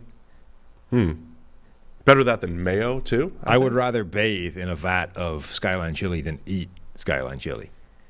Man, my kids are becoming Cincinnatians because we had to take them there before. My 3-year-old had his birthday last week, and he wanted to go to Eric was saying Skyline. His daughter, for her birthday, asked for Skyline. Yeah, my kids are they do Skyline chants now because they like that pile of orange cheese on their spaghetti. God. That's what they get. Okay. So I have to take them to Skyline every now and again. Huh. My 3-year-old's pretty simple, though. All he wanted was a party-sized bag of Cool Ranch Doritos. It's great. Yeah. Gifts for 3-year-olds, solid. Here's a bag of chips, kid. Blue chips, as he calls it. He loves them. Fair enough. You guys want to sponsor the show, Doritos? Cool Ranch? Get my 3-year-old over there. All right, I just want to talk about the end of the game really quick, the sequence, right? The Rams get the ball with 6:13 left. They take it down all the way to score it with 1:29 left. That's the game-winning touchdown. Yes, there's a lot of drama with the 3rd and 8 holding, the 3rd and goal holding from the 8. But Stafford to Kupp, man, has just been unstoppable. Cooper Kupp now, really one of the best seasons of all time. He did it all. Yeah. And then in crunch time, he just kept converting first downs. And he was the guy that they went to. I haven't listened to a lot of the post-game interviews and stuff, but I would love to hear an answer to who made the call to essentially go, you know what, screw it, start throwing the ball at Kupp again. Every target that goes in the direction of Skoranek is like a wasted play, right? If you do that again, I'm cutting you right now. Van Jefferson isn't the guy that's going to make these plays. I know that they're bracketing Cooper Kupp. I know they're trying to take him away. Who cares? Force it to him. Figure out, just give him a shot, because that's the only way we're winning this game. And that last drive, they just went to hell with it. We're going down swinging with the thing that's worked so far. I don't care if they're double covering. We are just fitting the ball into Cooper Kupp. And if that costs us the game, fine. It was worth it. But we trust him making these plays. And that was where Stafford had probably the play of the game, certainly the pass of the game, I think, where he hit that pass to Cooper Kupp in an incredibly tight window. Yeah. And not just that, but it was a classic sort of look-off play from Stafford where he's got a guy running the simple hook route underneath, and he opens up the whole way, like he's aiming at that tight end, I think, underneath the hook route, and then whips the body back and sort of throws the ball further left than he's aiming, which 100% manipulates the safety, Von Bell, who realizes too late that, the ball's not going there. It's coming back over my head this way. Just an incredible pass. Incredible play by Matthew Stafford. Literally, as I said at the start, the difference between him and Jared Goff, and the play that kind of got that drive motoring into Cincinnati territory and gave them the chance to set this thing up and score and take the lead. Yeah, they were Stafford to Kupp, man. I mean, if you go back through this whole playoff run, I mean, it was Stafford to Kupp, 2 big plays against the Bucs in the divisional round in a tie game late, including the 0 blitz, put it up, Kupp goes and gets it. It was Stafford to Kupp on multiple third downs against the 49ers. They were unstoppable, man, and it was the right move to finally go that route. So the Rams score what eventually becomes the game-winning touchdown. Joe Burrow's got one last chance here with the Bengals. They got a 17-yarder. Man, Jalen Ramsey gives up a 17-yarder on the first play too. I don't know what he was trying to jump it. He was trying to make that game-ending interception, was out of position. So 17-yarder, gets the Bengals to their own 42. This is plenty of time to get Evan McPherson into field goal range, right? By the way, the other thing that loomed large that my mom reminded me of this morning on the drive in, but Rams missed an extra point. Because the Rams missed an extra point, the Bengals had a chance for a game-tying field goal here instead of needing a touchdown. Yes, there's two parts of this. One, because they missed the point, the Bengals could have tied it up with a field goal. The other thing I think that's actually really interesting is because they missed the extra point, the Rams had to go for a touchdown, not a field goal themselves. True. So in a weird way, the fact that they missed the extra point actually made them more aggressive on that final drive, which maybe caused them to start forcing the ball to Cooper Kupp and doing some of the things they've done. It would have been really interesting if they had that extra point in the bag and they knew that actually all they needed was a field goal. Would they have been as aggressive in forcing the ball to Kupp on that final drive as they actually were? Or did the fact that it was 4 points change them enough? Because that's been one of those, discussion points about the extra point, the 2 points, and all this kind of stuff. Is sometimes when it's 4 versus 3, the offense gets more aggressive, and because of that, more effective and more efficient when they know that they have to get the touchdown, not the field goal. So I'm kind of fascinated by that potential what if. That if they had only had 3, would they have been as aggressive in force-feeding the ball in the way that worked, right? The only thing that got them that final drive was they just went, screw it. Stafford to Kupp. That's what got us here. That's what we're going to win with. Including a 4th and 1 from their own 30. So remember the Rams. Which was another Kupp play. It was Kupp end around. Really smart. If they're down 3, though, do they punt that and say, getting into field goal range not that tough? Gave him the ball on that jet motion, and Kupp is so good. Like, that guy has a sixth sense about when to turn it upfield, when to maximize the yardage that's there. I think that was a really good play call. But yeah, that's one of the great unknowns, is if they have that extra point in the bag, does it change the way they play the end of the game in a way that's actually detrimental to them winning? So Burrow looks like, all right, I'm going to get rid of the ball quickly. I've been under pressure on half my dropbacks here in the second half. They're at the 42, 9-yard pass to the Rams, 49. Now we're now in Rams territory. You're about 10 to 15 yards away from a legitimate, field goal attempt. Indoors, all that stuff. 3rd and 1's that P. Ryan play that you mentioned with Donald, right? They stuffed him on 3rd and 1. Donald and Greg Gaines get in there. The Bengals had 1 timeout left, right? At that point. Was that the right move to run on 3rd and 1? I mean, probably not, but with 48 seconds left, 1 timeout. Yeah, like people were hating on that call. But if they convert it, does anybody care? Like if they pick it up, right? No, I mean it's a great play by the Rams. Yes. Because it was spread. The Rams had to win up front. They did. My whole thing with that, so second and 1 was kind of a wasted play. Burrow just throws it up to Chase, lands out of bounds. So actually, and it was a miscommunication. My bigger problem, I think, was that 2nd down call. And 2nd and 1 is generally one of those shot play down and distance scenarios for the NFL. But this is different from, a regular drive in a regular game sometime. This is this is one of those things that changes when you're dealing with 90 seconds to score. That you don't have the luxury of just tossing away a play for the hell of it. And that random, hey, there's a free kind of play because it's 2nd and 1, you don't have that luxury anymore. You just need to pick up 8 yards and figure, you know what I mean? Find just another routine play that gets you a first down and a little chunk of yardage and moves you closer. That felt like a throwaway play to me and a waste. And it put them in that hole where now you need to pick up that 3rd and 1. And they went with the run up the middle. And, 48 seconds left. They have the timeout. I don't love it, but if they pick it up, it's now first down again at the 50-yard line-ish with time on the clock. It's fine. But it should have worked. If you look at the alignment and stuff, it's just that Donald is a freak show. Donald beat his guy, not just beat him, but then stoned the running back and didn't get any yards after contact. My only criticism with it, I get there is a comfort level of let's just get the first down, then we got 4 downs to work with to get 10 yards, 15 yards, to get into field goal range or more. I get that. There's a comfort level there. I also think the defense is in a bind on 2nd and 1, 3rd and 1, right? Because they don't want you to get a chunk play.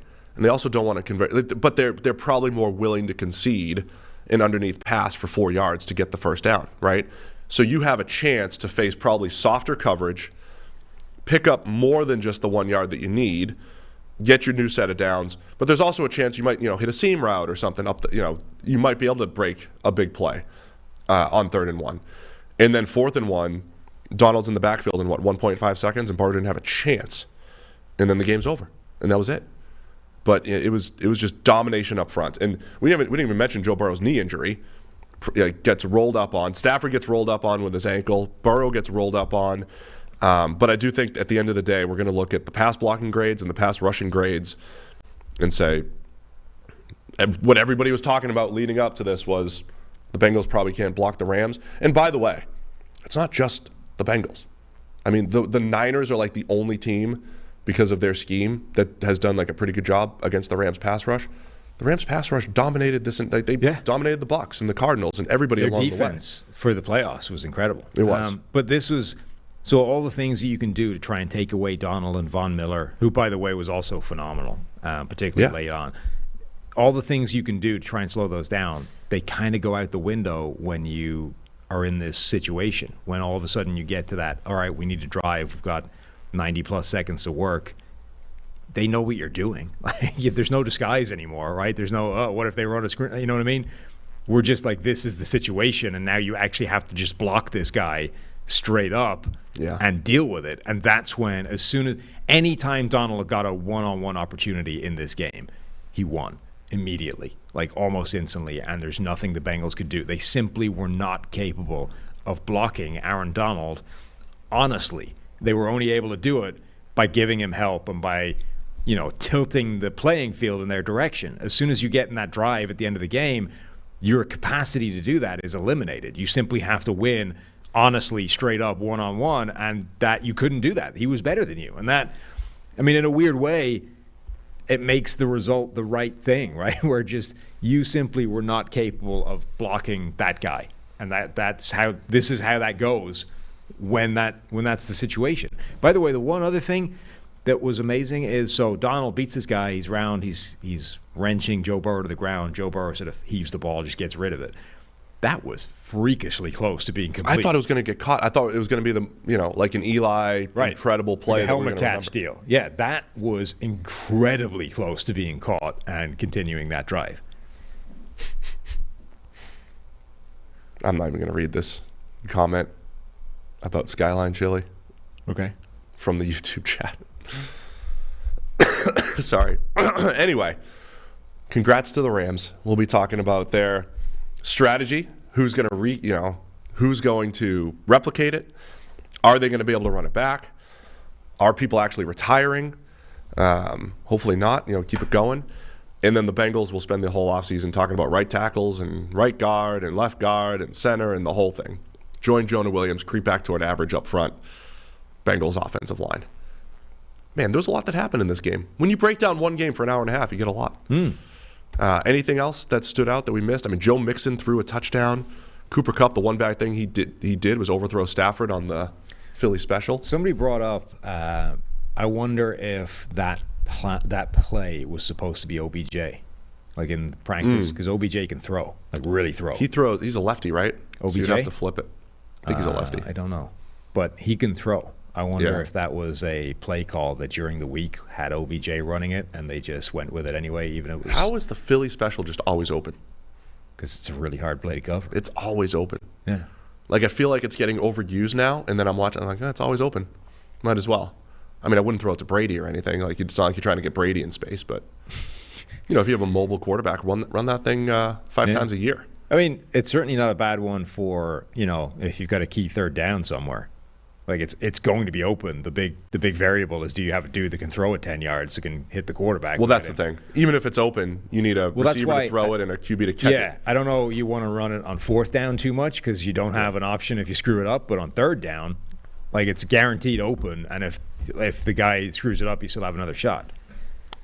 So it was a quirky football game, but it was entertaining. Again, I mean, the last 7 NFL games were all pretty intense. Yeah, came down to the wire. They almost all were 3-point. There was only one game since the divisional round that wasn't a 3-point margin of victory. Right, there was a 6-point game somewhere based off the overtime score. Chiefs beat the Bills by 6. Yeah, because of the score. Right.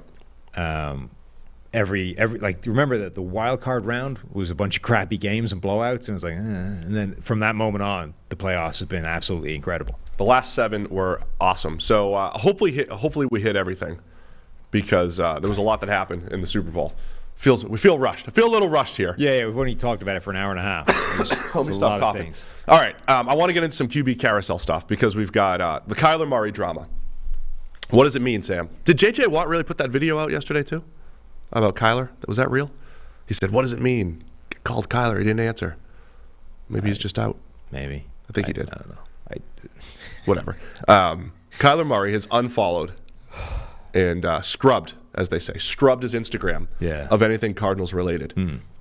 So, as a Zennial, what does it mean? Well, then so it gets more complicated than that, because then the Cardinals did the same thing, except what they kept was 2 pictures of Kyler. What did they scrub? What else did they scrub? Like everything else. The rest of his Kyler pictures? The rest of everything, I think. And then think about how organizations work, right? Steve Keim, the general manager, Cliff Kingsbury, the head coach. I don't know if you know this or not, but they're not running the Instagram account, right? I mean, they're not. I mean, you don't know.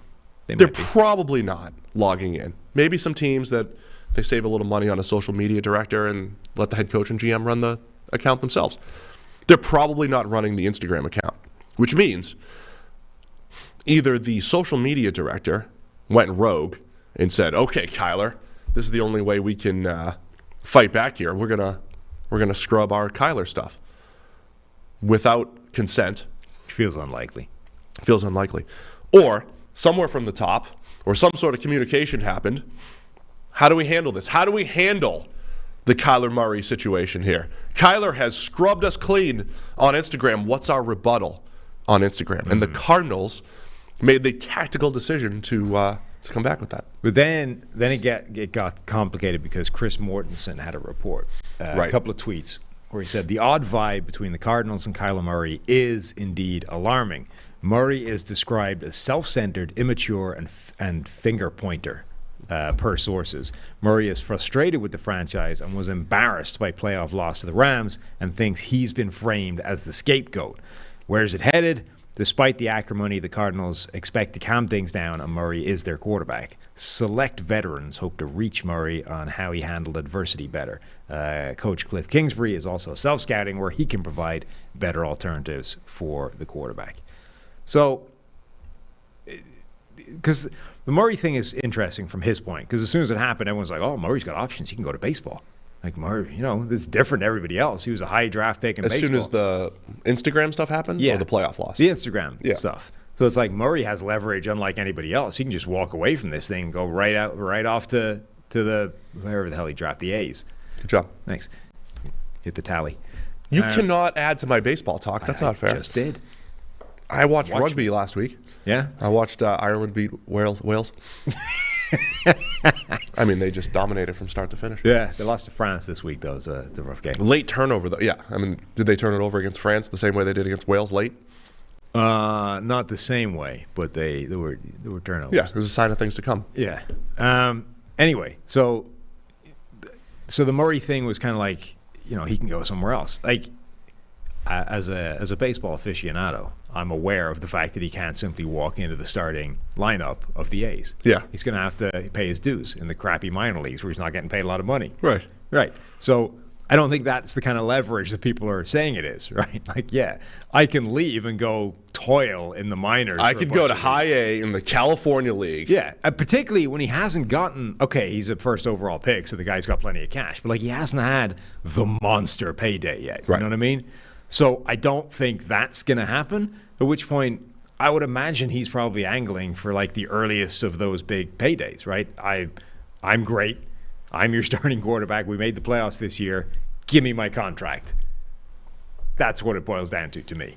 Now, the Mort report makes it interesting where it's like, essentially that report is Kyler Murray's an asshole.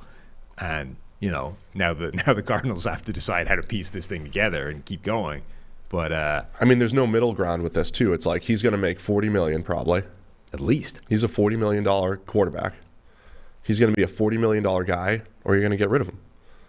There's no middle ground. Yeah. And I don't.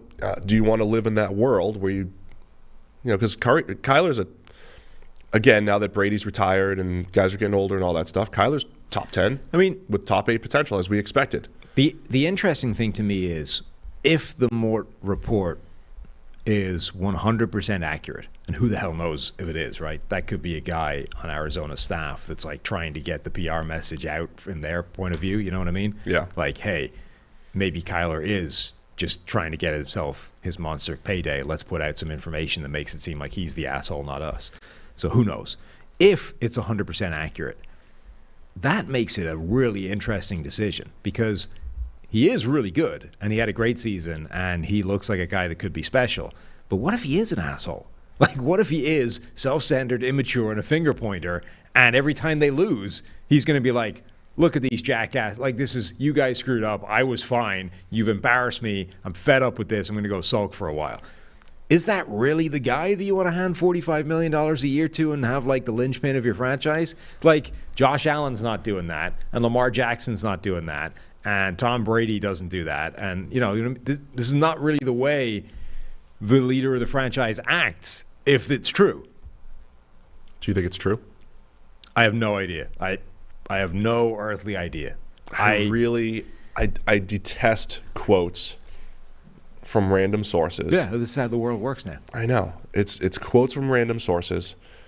I mean, if you got a quote from one of the people that works from PFF, who the heck knows what they're going to say? Yeah. Because it depends on your job title. I mean, you don't your position of power, your previous experience, your boss. I mean, it really depends on a million things. You don't know if it's accurate, if it's motivated by something else. We've no idea. And honestly, it could be one incident from Kyler Murray's like rookie year that he's grown from, and all of a sudden he's not that person, and people still think he is. Or it could be absolutely true, and it could be calculated, as you said. You said it could be PR, like direct PR. Like, oh, you think you have the leverage? Well, actually, we don't love you as much as you thought, right? So, I did hear somebody mention recently, and a former NFL executive was saying it is the players are realizing that they do have more power. Yeah, and the power here is, as I said, Kyler Murray is a $40 million a year quarterback, and does it really matter to him if it's the Cardinals or another team that's going to pay him $40 million? Because if he has worn out his welcome in Arizona, well, there's at least 15 to 20 teams that would welcome him with open arms, hand over the check, and say, okay, now I don't have to deal with scouting this year's draft class. Now I don't have to deal with Ryan Fitzpatrick as a bridge quarterback or whatever. I don't have to deal with that anymore. I am more than willing to do that. And then the Cardinals have to start over.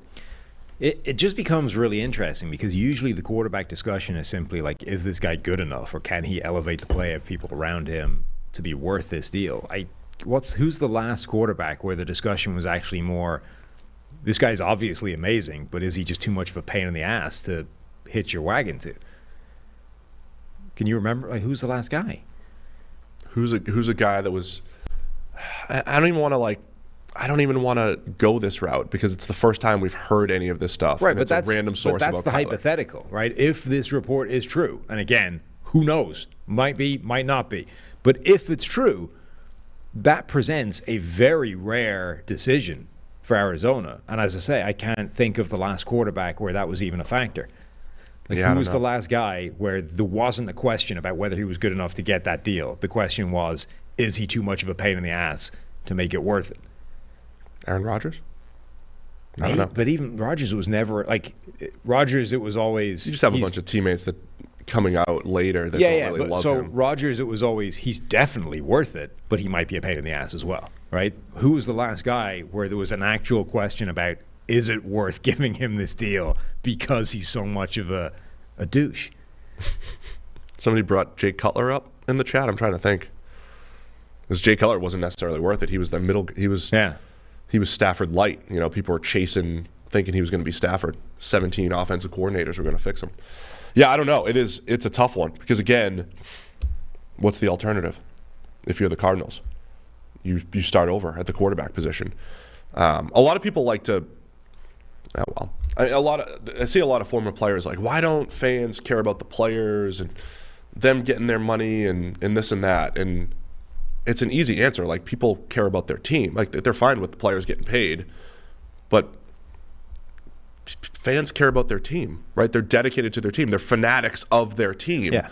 So that's what the discussion's going to be over. And Kyler Murray's trying to do what's best for him, but Cardinals fans want what's best for the Cardinals, which includes Kyler Murray being a part of that probably. Right, and unlike other sports, they often work against each other.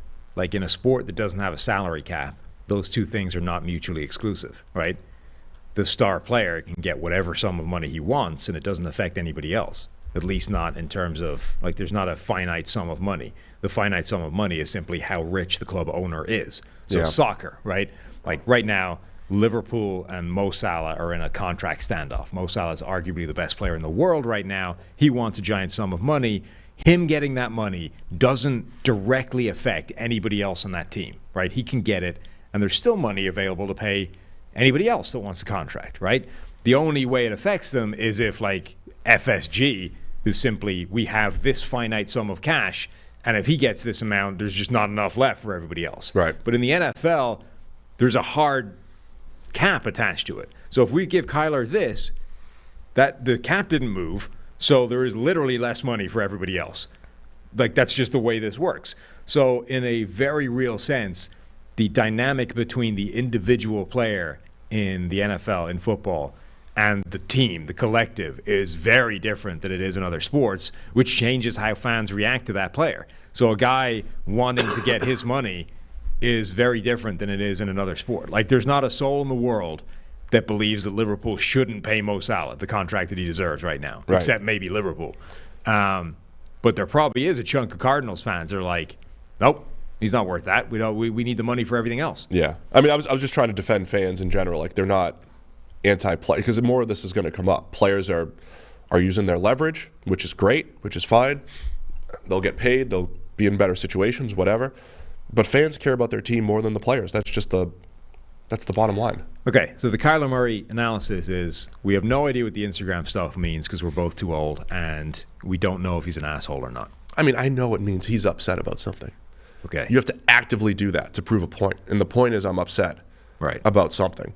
What I don't know is the seriousness of scrubbing Instagram.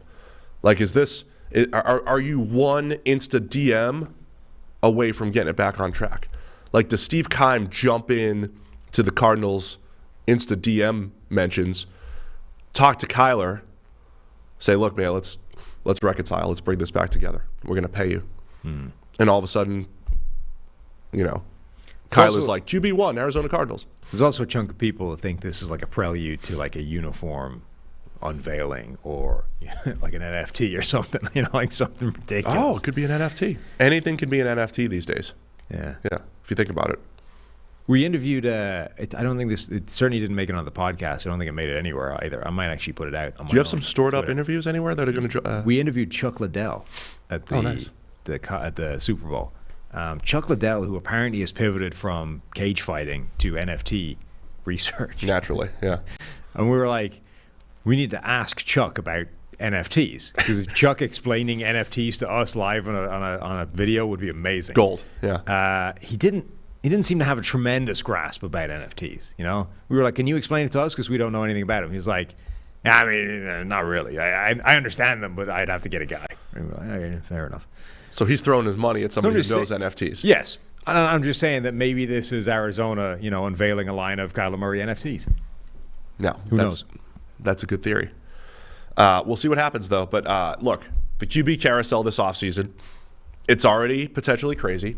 If you add Kyler into the mix, even crazier. Reports out for Carson Wentz. Either released or traded. Did not go well in Indianapolis. What are the Colts' alternatives if they eat his salary and move on? Well, so those are two very different scenarios. If they can manage to trade him after what just happened, I would consider that a resounding success if I was the Colts. Okay, you're still in the situation where you don't have a quarterback. On the other hand, you've managed to recoup some or all of what you traded to get him in the first place. And frankly, given the sunk cost, that's a massive achievement. If you just have to eat it and get rid of him and have set fire to the first-round draft pick, that's pretty catastrophic. Because you're still back in the situation of, hey, we got no quarterback. Let me defend the Colts for a minute, right? Because it is a big if they could trade him. If a year ago at this time the Colts miss out on Matthew Stafford, who has been better than Carson Wentz in recent years, so this isn't revisionist history, that Stafford would be more coveted than Wentz, right? You took a shot, right? I don't want to hate the process when you take a shot when you need to, because the alternative for the Colts was what?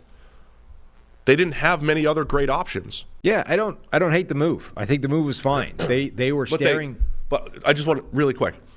You make the trade for Wentz. It looks rich. It is. But is it worth making the move a year later? Carson Wentz doesn't look that good, whatever. But you could still leverage. There's still 31 other teams out there. At least 10 of them would want Carson Wentz. Even after last season, what looked like a disastrous finish for Wentz and the Colts. How many teams would love to have Carson Wentz? Do you have enough leverage still to flip him? And maybe you lose draft capital in the end, but that's the price of taking the risk of Carson Wentz and Frank Reich and all that stuff. Is there still enough left there that you could recoup a little bit? In the totality of the move isn't that bad, because maybe Washington would love Wentz, or Carolina, or Pittsburgh, whoever is desperate at quarterback, right? This is the nature of today's NFL. The old one man's treasure is another man's trash type of thing, right? Is that the line I was looking for the last show? Mm-hmm. Right? Somebody in the NFL, like 15 teams would love Derek Carr, while the Raiders might be mulling over their future with Derek Carr, right? I mean, there's so much of that. Do you just keep taking these chances, even if they don't, until you eventually get your guy? And ultimately it's not, because the Colts are getting trashed for this move. And I don't think it's a trash move if they trade him and all that stuff. I think it's decent business given the alternatives. It's not ideal. And this is why I don't want to work for a team. I kind of want to work for a team, but I don't. Like, you're just stuck with one guy. Like, you can make a million good moves, but if you miss the one move, you're done. Yeah, the problem is it's a results-oriented business, and it's a sequence of high leverage, no backup decisions. So the Colts, I don't hate the risk that they took to grab Carson Wentz. When you look at what the landscape that they were staring down the barrel of when they made that move, which is, Stafford is gone. He's out of the equation. The other possible candidates throughout the offseason, there were rumors at this point swirling around Russell Wilson, Deshaun Watson, Aaron Rodgers. Watson obviously wasn't going to happen. One, because the dude's under a barrage of legal warrants. Two, because the Texans are in the division. They're not trading him. And the Russell Wilson, Aaron Rodgers thing, we didn't know at that point if that was going to happen. And it turned out it didn't. So if you're the Colts and you're exploring these options, you're looking at this and you're saying, well, Stafford's gone, Watson's not happening. If we don't get Rodgers or Wilson, where are we?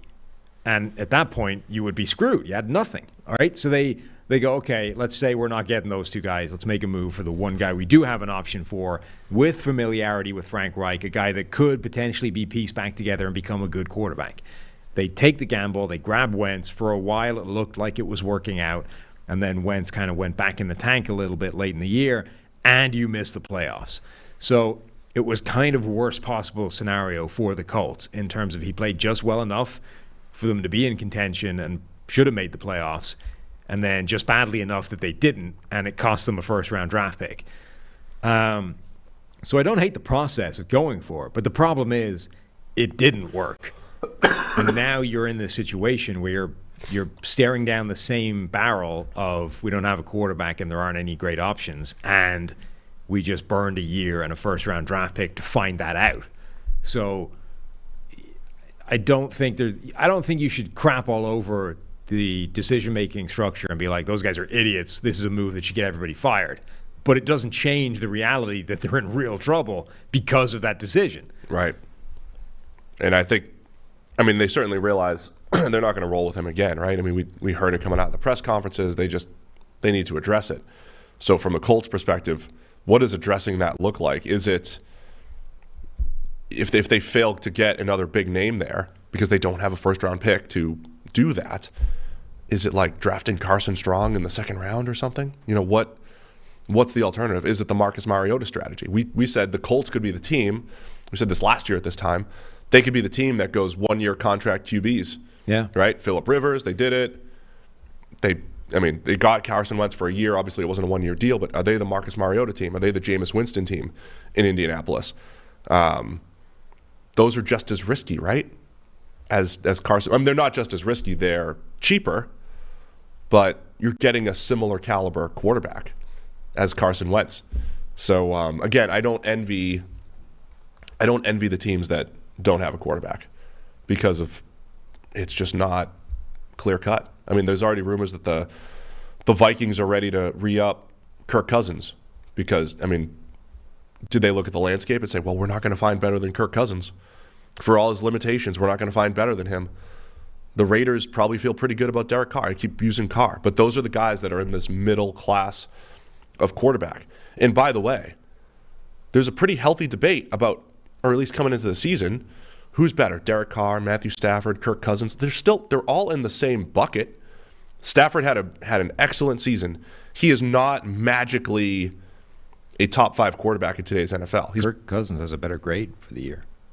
I know he does, but I still trust Stafford in must-pass situations. There's a lot of things that probably separate Stafford from Cousins. And sure, but like one of the things that like blew people's minds in the offseason was like, hey, on the quiet, Kirk Cousins has been a better quarterback than Stafford in the last several years. Sure. Stafford had a career year this year, won a Super Bowl, came up clutch, all those kinds of things. Cousins still had a better grade. Like that, as much there are going to be people now that are like this. Stafford is a Hall of Famer. This is night and day. He's one of the greatest quarterbacks ever. Kirk Cousins is just a guy. There still isn't much of a difference between the two. Yeah, so that's all I'm saying. Like, again, Stafford's not magically a top 5 quarterback, I don't think. And just go list out all the quarterbacks. He's close because of retirements and regression and all that stuff. Guys getting older. He's close, but Stafford's still a upper middle tier quarterback of his generation. That's where Cousins is. That's where Carr is. Wentz is probably lower middle tier, right? I mean, there's a lot separating those guys, but also not a lot all at the same time. And it makes for some tricky decision-making for teams. So that's what we'll spend these next few months breaking down. Any other crazy stuff that can happen on the carousel here from quarterbacks? The Rodgers thing is still up in the air, right? Does he retire? What does Rodgers do? The Russell Wilson thing still hasn't gone anywhere. Is he really going to agitate for a move out of Seattle? All those kinds of things. So I think those two, the 3 quarterbacks from a year ago with the biggest questions on them, Rodgers, Russell Wilson, Deshaun Watson, for different reasons, are all still the same. Like all we did is punt those conversations for a year. I have a feeling Russ is back in Seattle. Rodgers goes back to Green Bay. Rodgers to Green Bay makes sense, right? They're winning. They're a capable team. They'll be in the championship game or thereabouts every year as long as he's there and they have a half-decent team around him. The Russell Wilson thing, I think, is more interesting because if he was pissed off a year ago, which I think he probably was, right? Now, Russell Wilson is one of the, we've seen him on TV in the Manning cast. He's a bland individual, right? The man is not bringing a lot of controversy and like hype takes to the, Mr. whatever he is, Mr. What's his thing? Unlimited. There you go, Mr. Unlimited. Like he's a caricature. He's like a cartoon, just the man is born without a personality, or at least one that is displayed to the public. So you're not going to get him coming out and really agitating for this mood and being an ass about it and forcing his way out. You're going to get him like suffering through 5 years of this and then going on Dan Patrick and like meekly voicing that I'd quite like to have some slightly better pass protection, please, sir. That's what you're going to get. And he did that a year ago, and they didn't really do anything to fix it, right? They bring in Gabe Jackson, and it's like, all right, there's your olive branch, Russ. Now let's get back in the job and let's go. Let's try and carry this thing all by yourself again. So the Gabe Jackson thing didn't work. Russ got hurt for the first time in his career. You thought the Gabe Jackson thing was great. You thought that was like, that's perfect. I think it appeased him. Yeah, but it didn't fix anything. No, of course not. Russ got hurt for the first time. The Seahawks suck. They've deteriorated. If you're Russell Wilson and you had reached the point last year where after this amount of time you've been like, I need to say something. I'm going to go on Dan Patrick and I'm going to, really quietly say that I might like some protection. If that was the situation a year ago, he's not any less unhappy this time around. So at some point that has to reach a point where he's just like, to hell with this. I have leverage. I can get the hell out of here. I can go to a different team where I won't be so badly put upon as I am here. So I don't know if he has it in him to be that obstinate and just screw this. Yeah. But if he does, we've got to be reaching that tipping point soon. Are the Seahawks ready to move on? Because my only issue is Pete Carroll's still there. He's old. Yes. Right. And if Pete, I would imagine, Pete Carroll takes a lot of crap in terms of what he does or doesn't know or is or isn't aware of about the way the modern NFL works. But I would imagine Pete is very acutely aware that, you take Russell Wilson out of this team, we are nothing. Yeah. If Pete wasn't there and they did make some front office or coaching overhauls, I would think maybe this is the time to strike. Russ is getting up into his mid-30s, for whatever that's worth. Maybe he's lost a little bit of that athleticism. Hasn't been trending well in the last year and a half or so, a year of play. So from a Seattle standpoint, it might be the best time to trade Russell Wilson if you want to get the organization back on track, because there's not a clear path. No first-round pick again. I mean, they talk about the Rams needing to hit on third-rounders.